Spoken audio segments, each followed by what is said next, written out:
Hi, folkies. How are you all? I am today recording a small lecture about referencing for you so that you understand it a little bit. Referencing is fairly straightforward. It doesn't require a huge amount of thought. It probably requires just more concentration, making sure that you get the bits and pieces right. Now, there's a reason why we do this stuff in academic work, because you need to be able to show what you've read and to demonstrate that you've actually engaged with a body of knowledge. And very typically, we talk about this process as standing on the shoulders of giants, which means that the giants are the people that came before us that have published knowledge, and we need to learn from them in that process. So we use referencing and citations to support our work and to demonstrate that we've gone engaged with that body of knowledge in more detail. So it's also used to help other people find the sources that you have used, most importantly, so that they can read your work and then go, oh, right, yeah, I'd like to read that paper, and then they follow it up and they go and find it.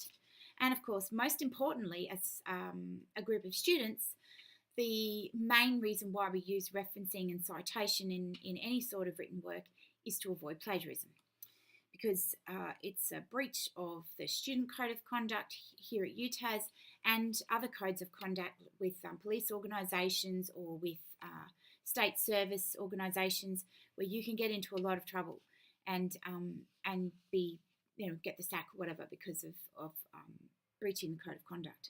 So it's pretty important to think about that. So UTAS Social Sciences prefers Harvard.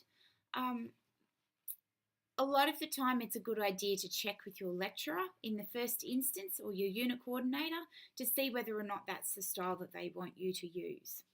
Now, Harvard style is based on the Chicago Manual of Style. It's a massive book. You can usually find these types of sources online, talked about in a bit of detail, or you can find it on the UTAS Library website. But the Manual of Style itself is something that you can often not find. It's in reserve in the library. Sometimes you can find it as an ebook and so forth, but that specific style is going to be hard to find, which is why UTAS provides you with an example to follow on the library page. If you put in UTAS Library Harvard referencing, it should come straight up as a link in Google. So I like to think about referencing as a process of mapping. This is where you're telling people where you found your scholarly sources and ideas.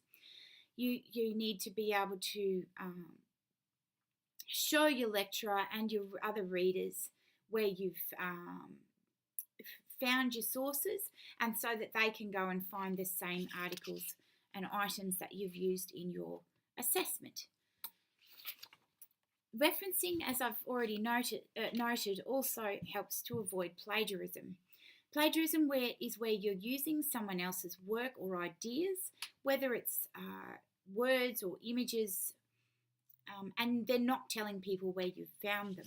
So it's absolutely vital that in the body of an essay, for instance, that you have citations, which is usually the author and the date, and a page number if you're quoting material, and then you have a list of references at the end of your essay, which is specific sources that you've found, which is what we'll go through in more detail in this lecture. Plagiarism is serious. It's an offence. You can get into a lot of trouble, particularly since we use Turnitin at UTAS, and it checks with a global, all of the sources on the internet. It also checks a global sort of database, I suppose, of previous students' assessments. So if you've bought an essay off the internet and Joe Bloggs has also done the same thing, then it's going to show that you've got that essay and that somebody else has submitted it, and it's 100% plagiarised usually. So we do know when this stuff happens, so please carefully cite, paraphrase all of those types of things in your work, or you might end up like Professor Julian Bondi, who lost his job at RMIT because he was found to be plagiarising work, which is never a good thing as an academic. In fact, it's career ending. So what needs to be cited and referenced? Definitely a direct quote from someone else's work. Indirect quotes where you've read what they're saying and then you're actually writing it in your own words, which is called a paraphrase. A summary of someone else's work that you've used, and information like pictures and tables and so forth. So direct quotes is where you're copying words exactly. You need to put quotation marks around the copied words, include your family name, year, the page and paragraph numbers at the end of the quote. It's absolutely important that you put that stuff in there. And I've got an example on the slide for you. Then we've got direct quotes that are long quotations. You don't need quotation marks for these. You just indent it a little bit. And it's usually 40 words and over that need to be indented. If you've got a quote of that length, then you just indent it and it goes into your work. Now, something interesting in this particular example is that the page number is missing from this example on the slide. You always need to make sure that you include a page number for any type of quote. Indirect quotations is where you're reading someone else's work and you're rewriting it in your own words, which is something we could also call paraphrasing.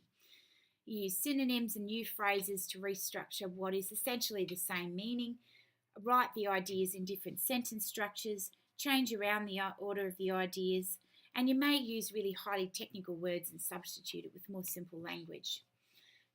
Make sure you don't use too much of this type of stuff in addition to quotations. Use the maximum 10% rule for that type of work. We prefer paraphrasing overall in your essays, and paraphrasing helps to maintain that maximum 10% rule. So each reference has two different parts. You've got your in-text citation, where you've got, a paraphrase of the ideas, and then you've got your citation, which is your author's name and your date. And if you're using quotes, then you'll have a page number. And then you've got your reference list entry on the other side, which is where you include all of that other material.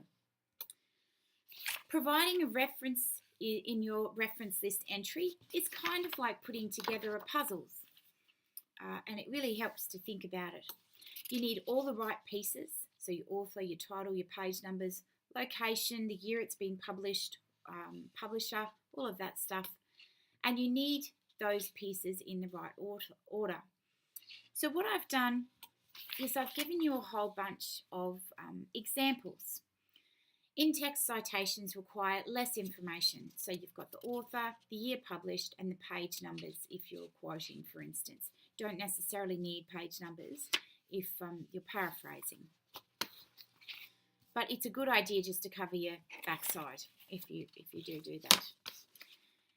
Different sources need different types of materials, depending on whether it's a journal article, a book chapter, an online web source, all of those types of things. So these are a few examples that I've got. I've got an example of a book here, and you can see that I've got the arrows pointing to the different parts. So the author, the year, the title of a book, which is typically in italics, and the location, so where it was published and by who. A chapter of a specific book, and this is an edited book, which is the most common type of book where you get the chapter is written by somebody else and the author is edited by other people. So we've got the chapter author, which is Gail Mason, the editor of the year it's published is 2007. Then we've got the title of the chapter itself, which you can see is not in italics. And then you've got the title of the book, which is in Hate Speech, Freedom and Speech in Australia, which is in italics, right? And you've got your editors, your page numbers, and of course your location. This is an example of a journal article. We've got our authors, our date, the name of the journal article, the title of the journal article itself, and then we've got our journal title, a journal name in italics, Contemporary Justice Review. And of course, we've got our location. So if it's accessed online, or you need to put that in, or alternatively, if it's something that you found in print, then you just put in your the volume, which is number 15 in this example, your issue, which is number 4, and then your page numbers, which is 369 to 398 in this particular instance. Sometimes it can be a web page, and I've given you an example here of an AIC web page from 2011, just the name of or title of the web page and where you found it and when it was accessed. All of this stuff will vary. This is just an example of the referencing style that I used to use at QUT. It's very similar to the Harvard that we use here at UTAS. Punctuation is pretty important in these styles, but overall, a lecturer is not going to mark you down if you're massively outside the punctuation of a referencing style. As long as the information is there and it's consistent, then you should be okay to pass your referencing section. But check in with your lecturer or your unit coordinator if you're really concerned about getting it right. Make sure that you follow it as closely as possible in your referencing work. And sometimes there's stuff where you just genuinely don't have an example and you kind of have to make it up as you go along. So if you look at the way that they do journal articles and book chapters and things like that, try and put something together that you think fits with the general style. And if you're really worried about how it's been set out, how you've done it, send an email to your unit coordinator or lecturer or tutor or whoever so that they can give you the go-ahead to make sure you're on the right track. We're finished. As pedantic as it is and annoying as that can be, getting it right means getting good marks for that part of your assignment.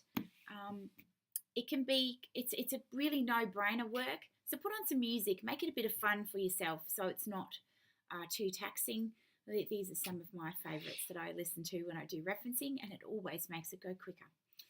That's it for now. I hope that was helpful. I'll see you all soon. Laters!